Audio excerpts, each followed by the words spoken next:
Hey there, Rick Sage, recording at the Rimrock Studios in Bishop, California.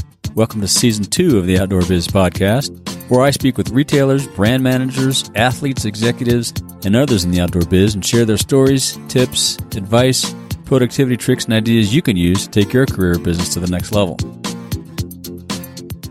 If you need flexible small business financing, Kabbage has the answer. Kabbage helps small business owners access capital right away without any headaches.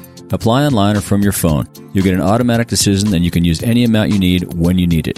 Kabbage has supported over 130,000 small businesses with $4 billion in funding. Visit Kabbage.com/outdoorbiz. When you qualify, you'll get a $50 Visa card that you can use anywhere. That's Kabbage with a K. KABBAGE.com/outdoorbiz. Today I'm speaking with Lee Fromson on the show. Lee tells us a funny story about his first job in the outdoor biz, how he got into the outdoors. We talk fishing, books, and how the National Forest Foundation intends to plant over 50 million trees in U.S. National Forest. That's right, 50 million trees. Hey, Lee, welcome to the show. Thanks, Rick. It's good to be here. Yeah, good to catch up with you. So you were telling me you just back from Asia, traipsing around doing the factory tour, huh? What was that like? It was fun. It's, with Casey Sheehan joining our company as the CEO, one of the parts of his onboarding is to take a look at the factory base. So, Casey and I and Ben Christensen, our head of sourcing, did a 10-day aimless wander through China and Vietnam. And it was great. It was a great way for him to kind of see what the factory base is like. Nice. So that must have been quite a trip. Yeah, it was, your classic, every day was a new city and a new minivan ride to a new factory. Yeah. And then a late dinner and lots of drinks. A late dinner, lots of drinks. Luckily, there wasn't too much KTV club going on. And, the food's a lot better in Vietnam than it is in China. So we spent more time in Vietnam. So that was all right. Yeah, cool. That's good. So tell us how you first got exposed to the outdoors. Wasn't as a kid, right? You're not like the normal, most of the folks has been on the show. Yeah, most people, you hear these stories of my grandfather or my father. I grew up in Cleveland, Ohio, played a lot of ball sports as a kid. Kind of the only thing my dad and I ever did together was play golf. And so it was really my intro to the outdoors happened starting as a freshman in college. It just fell into a bunch of folks who were really into the outdoors. And we were living in southern Ohio, kind of the Ohio, Kentucky border. And so we did a lot of whitewater rafting down in West Virginia, a lot of hiking all over the place. And they're the guys who kind of gave me the bug. And then the crazy part was kind of the first real job I ever got was with Cascade Designs. And from there, I just had an unbelievable opportunity to do all kinds of fun things in the outdoors. Yeah. How'd you find a job with Cascade? What did you start doing? What was your first job? Classic story. So I was employee number 10 at Cascade. Okay, wow. And moved to Seattle. And I had a cousin there who was a doctor. I talked to my cousin Dan and said, hey, I'm looking for a job. Can you give me any help? He says, talk to my accountant, Alvin. Well, Alvin Martin was part of a big accounting firm. And Alvin said, I have this client that's driving me insane. You should go talk to him. And it was Jim Lee, the guy who invented Thermarest. And so Jim and I met. It's really funny because we met, we had this big, long conversation. We were really getting along. But he's like, man, I just don't think there's work for an accountant at our company. Can you fix machines? I'm like, showed him my hands without a callus on my hands and just told him, these are not the hands of an engineer. I can make you some money, but I cannot fix machines. Right. And so this is honest to goodness how I got hired. Jim said, well, I do have this question. I'm like, oh, okay, what's that? He opens a drawer full of checks. And Jim Lee was the most honest man in the world. He goes, I have these checks, but they didn't write what invoice number it is. And so I'm not sure what I should do with them. Took a check, walked to the copy machine, made a copy of it, said, put it in the bank. The bank will tell you if it's not yours. And he goes, oh, that's a good idea. And that's how I got hired. Nice. So you had a job clearing all those checks. That's amazing. Yeah. And you were there how many years? Including a big check from REI. It was great. I mean, probably $50,000, $75,000 worth of checks sitting in the drawer. Gee, back then, that was a lot of money. we were less than $1 million in sales when I got hired. Wow. And you were there a long time, right? Over 20 years. Yeah. Wow, So, yeah. From 82 until, I don't know, 2006, something like that, 2005. And is that where you got into product at Cascade? Yeah, Cascade was really cool. When you're part of a, kind of almost a startup thing, you get to do all kinds of things. So I did kind of the accounting, finance things. I had the shipping, so I had sort of the operation side of things. And then as I grew in the company, became the COO, I had kind of all of product, and then eventually became the president. So I, just kept taking them out every time, and they just kept giving me more to do. Nice. Awesome. And then from there you went to REI in product.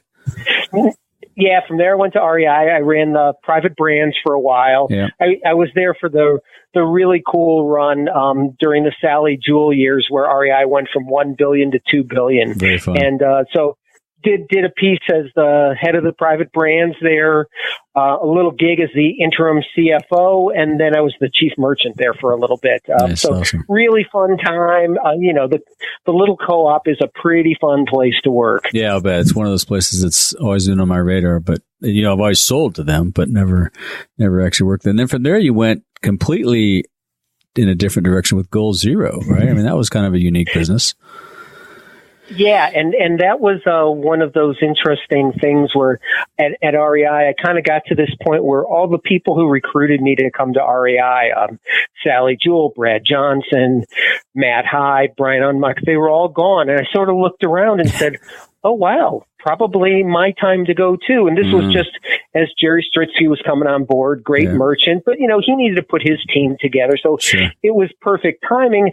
And I was just looking around for something to do. And I had made a list while I was in merchandising of all the brands I thought were really going to do some great things. And Goal Zero was definitely on that list. Yeah. Got introduced to the folks, and they were looking to neaten and clean the place up because the private equity guys wanted to flip it. And they said, oh, it'll take us about 3 years. We think you could do a great job with us. And we managed to sell that company in less than a year. So It was a short but very financially profitable year for me. Yeah, nice. Yeah. And they have some cool products. I mean, all these brands have had cool products over the years. You've been involved in some of the best products in the biz, I think.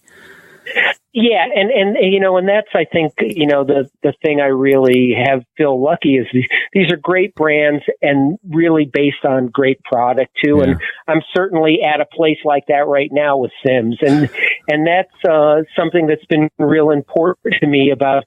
There's a lot of places I could go work, but I kind of had this profile of what I was looking for, and I feel really lucky that I've been at 4 really great companies for that. Yeah, Sims makes some of the best fishing waders, the best fishing waders in the biz. So how is the fishing business? Is it a little different than the outdoor side of the world? Yeah, it's funny. I would say the fly side of the business is a closer cousin to outdoor. Right. The conventional side is a little bit further away. But it's got a lot of the same attributes that, you think about the outdoors, where you've got people who are passionate about these activities, who will kind of spend their last penny either doing a trip or getting gear for the activity that they love. Right. They're super brand loyal, and if they do these activities for love and sanity, and all those things are the equation for something that's really fun to be involved with. Yeah, that's true. Yeah, and you went to Sims. You were not a fisherman. I think I was on your first fly fishing adventure on the Green River. Have you been fishing recently? I get out a fair amount just because, Bozeman is just this amazing place to go fishing. Now, we are still definitely in the middle of winter. The way I explain where I am is I probably was a kindergartner when you and I went out together, and maybe made it to 6th grade now. But the cool thing is I figure by the time I'm done, I'm going to get an MBA in fishing. Oh, no doubt. Yeah. Well, you got some great people to fish with. And, my little stint at Umpqua, I got to fish in some great places with some great people. So I know you've got that in your future. You're right.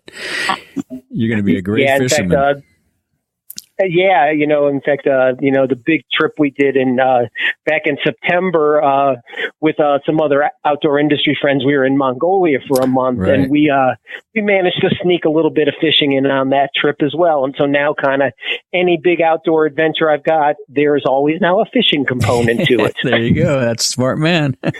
So, what have been some of the biggest challenges at Simms? They seem to be humming along. I mean, they've really got on the product side, all the products I've used have been really well made, and the brand seems to be well managed. So maybe there hasn't been that many challenges. Well, but it's the classic story of most businesses where, Simms was a very entrepreneurial company that, really grew on the strength and the back of, Casey Walsh's passion for the brand. Yep. And, we're making this transition to, a bigger company. And, the interesting thing that happens here is there's this part of the company where, there's times where bureaucracy is actually a good thing. Mm-hmm. It's funny. Entrepreneurial companies remind me at times about little kids playing soccer. If you've ever seen that, where the ball goes and everyone runs to the ball. Right. They all care, but they're all running. As you get bigger, it's like, hey, here's your position. You go ahead and stay over at right wing. Yeah. Trust this person. They're going to pass it to you. Yeah. You all don't have to run over here. And that's sort of what's happening with Simms. As you get bigger, jobs get a little bit narrower and deeper. You start specializing in different things. And that's kind of the transition we're going through right now is how do you move from little to not so little? That's a great analogy. The nice thing is I've done it before, so it's fun to see. Right. That's a great analogy. You're so right. I mean, people want to help. They just go in all directions trying to help and realize, wait a minute, somebody needs to keep the goal covered and somebody needs to, That's right. How about some of your biggest wins? You guys are making, I think you guys are making good progress in the pro bass world, right? Yeah, we are. That's part of our strategy. In a lot of respects, Simms, is this dominant brand in the world of fly, but our goal is to be dominant in all aspects of fishing. So we have a big strategy that we're very good in fly, which you can think of as like river fishing, yep. But there's this whole lake world and an ocean world that we want to make sure that we're part of those communities making great products for folks. And so I think, some of the fun wins we've had, and even talking back to the bureaucracy thing is taking product development and actually putting a workable schedule so we can bring products to market on time. Mm-hmm. It doesn't assure you're going to have a great product at the end, but at least you're going to get it out to the marketplace.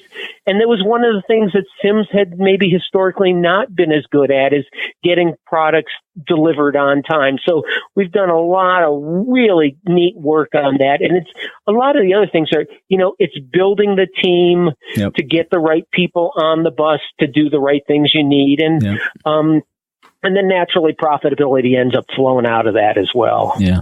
Well, that's a perfect role for you. You've had a lot of experience at that over the years and all the places that you've been. Are there any new product categories you can talk about that you guys might be? Well, I think some of the most interesting things, that we're doing is we've come out with a line of river camo, which is really for wading, working with Veil Camo, one of the interesting little camouflage companies, thinking about what fish see and how you hide from fish. And so right now we've done a river version of it, but for coming up soon, we'll be doing an ocean camo, which you think of your friends out in the flats going after permit and other things where that really matters. So a kind of a cloudy day, sunny day camo that we're pretty excited about. We think those are going to be some pretty interesting products. The river camo has gotten some really, really neat feedback from the dealer base, and now we'll see what the consumers think about it. So that's something that's pretty interesting that we're up to right now. Yeah, I love that idea. That's pretty cool. Have you been in the salt flats fishing yet? That's a great time, man. It's on my list. Oh my God. I haven't made it there, but it's coming up. Yeah, I got connected as a fly fisherman in the trout world, rivers and lakes. But man, when I was with Umpqua and got to fish for permit and bonefish and redfish, oh my God, whole different world. Sorry, yeah, I've caught a bunch of red. I've caught a bunch of red down in Venice. We did a little bit of everything. You know, there was some fly stuff, but we were jigging and throwing silver spoons out there to catch some big fish. So nice. Lots and lots of fun. Yeah, there's always a little of that. Yeah. So I know over the years there's been efforts to try to link the fly fishing folks with the outdoor retail folks, particularly at the outdoor retail show.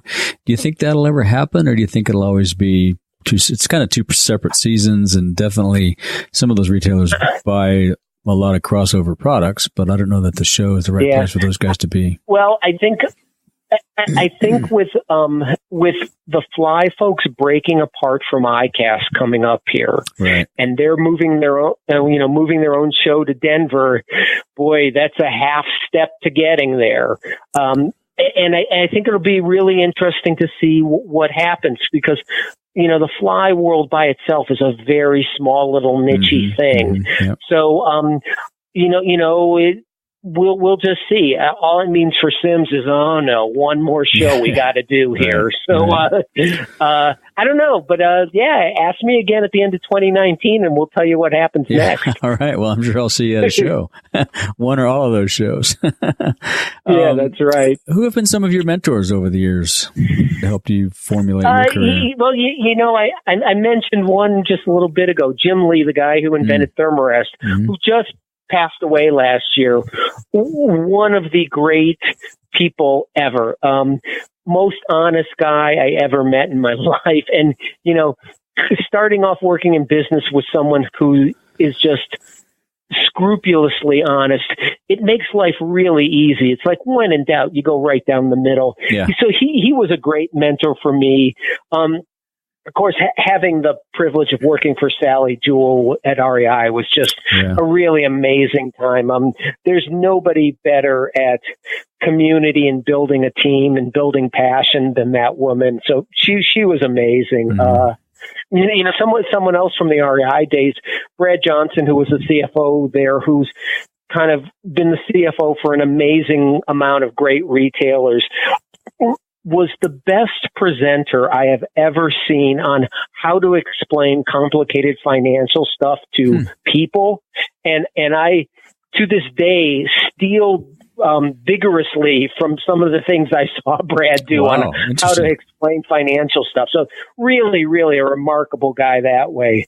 And two other mentors that I still use a lot actually came from my nonprofit side of things, working for the National Forest Foundation.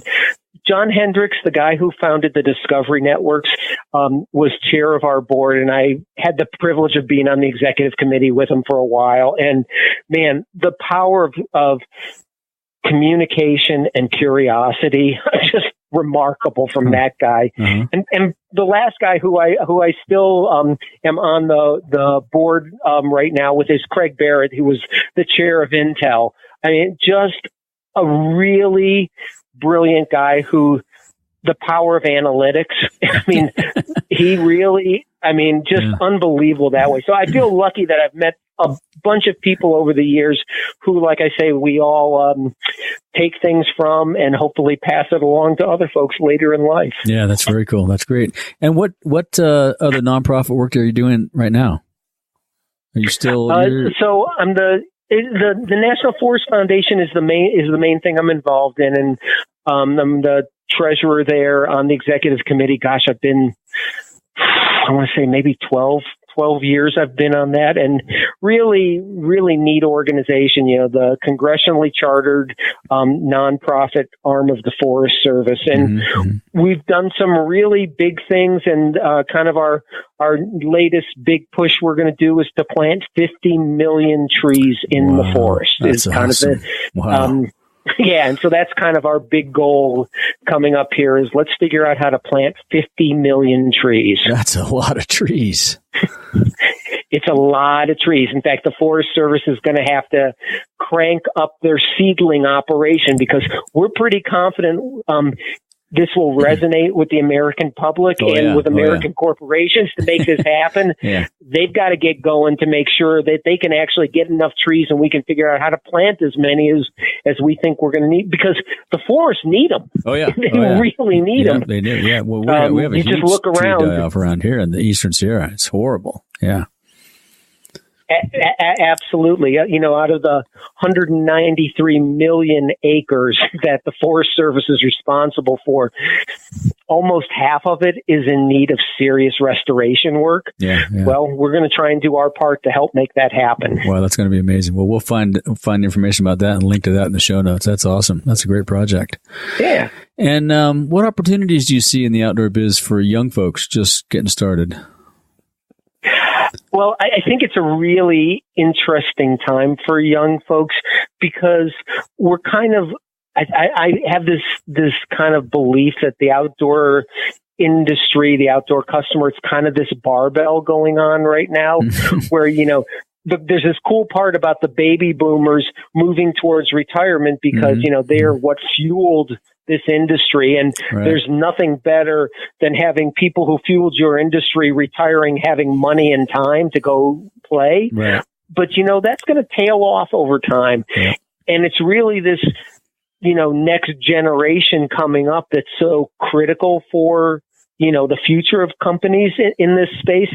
And companies need to attract folks. I'm a great believer that one of the best ways to be successful is to make sure that your company reflects either what your customer base is or what you'd like it to be. There's no better way to drive business. So I think it's really important for companies to find these folks who've got the passion about the outdoors and bring them in and find those spots to bring them in. Right. That's great. That's great advice. And how about suggestions or advice for folks wanting to get into the biz or grow a career if they're already in the biz?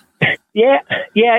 I think part of it is to think creatively about the side doors and the back doors to get in the outdoor industry, because it's really hard coming in the front door. It's kind of, if I graduated from college and I have a degree in fashion design or something, man, it is hard to have a company hire you. Well, I don't think any of us came in the front door. I mean, that's one of the common themes in talking to everybody on the podcast. We've all kind of hacked our way in and then hacked a career out of it once we got in. So right, and so to me, some of those side doors and back doors is there's a way in through the nonprofit world. There's a way in through professional services that are servicing outdoor companies. Those are ways where, people see, I mean, Ken Maydell, a great guy who worked for me, who's now over at Dakine doing a great job.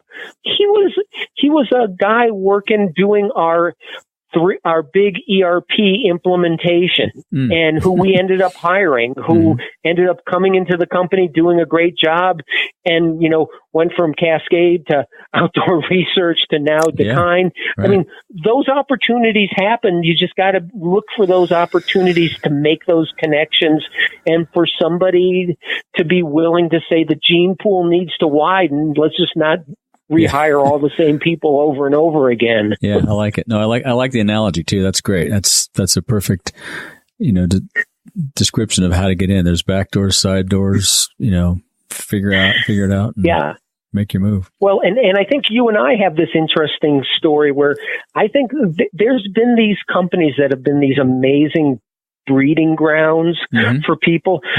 The A16 story, how many people came through A16 and went on to other things?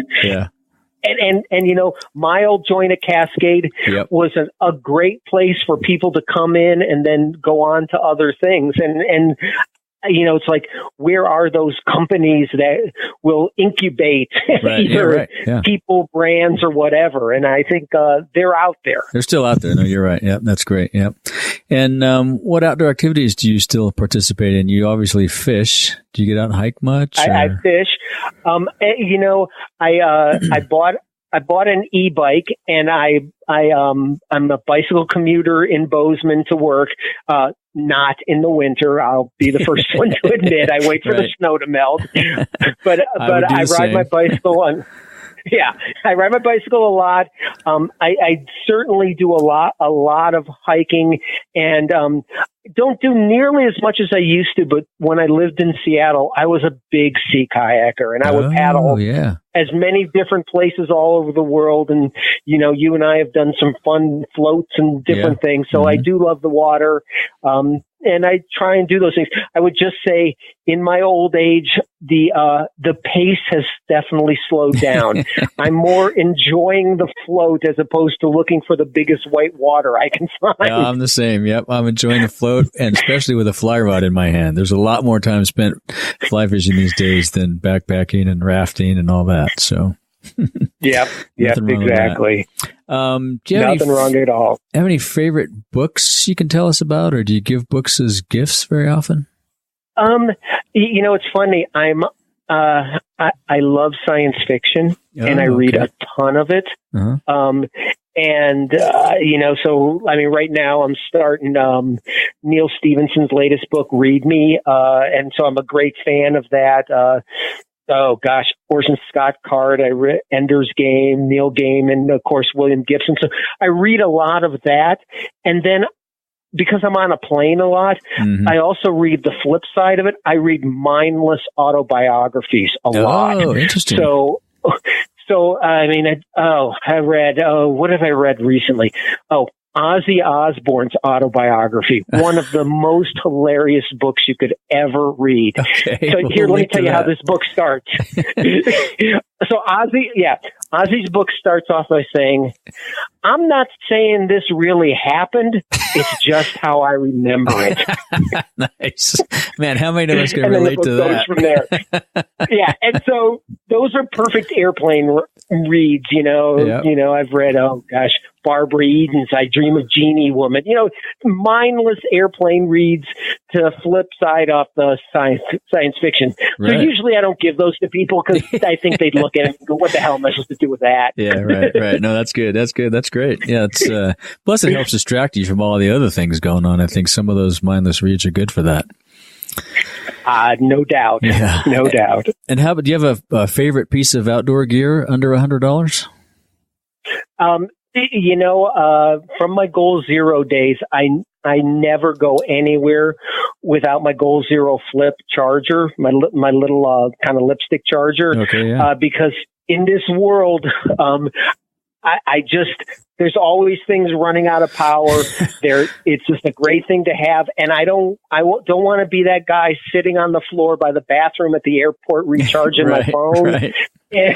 Or anywhere. So, and it's funny even when you're outdoors everywhere, there's always something where you hear people going, "Oh, my phone's dying," and I can be here, just charge it up. It's funny. This is the changing world of the outdoors. You always got to have power for your electronics. And we've got more electronic things. It's incredible. I mean, how many tools we travel with. That's exactly right. Do you have any other tools you use to stay motivated or productive? Any apps you like, or? I bought, there's an app called Calm. I don't know if you've ever used it or not. It's I've heard of it. I haven't used it.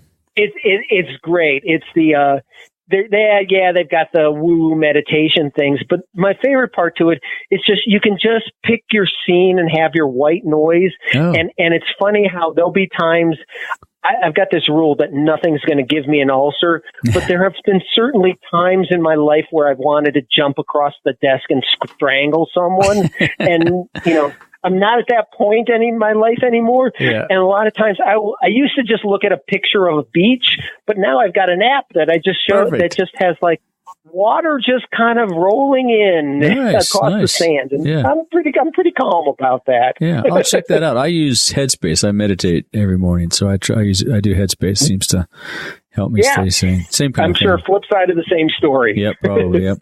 And as we wrap up here, is there anything else you'd like to say or ask of our audience?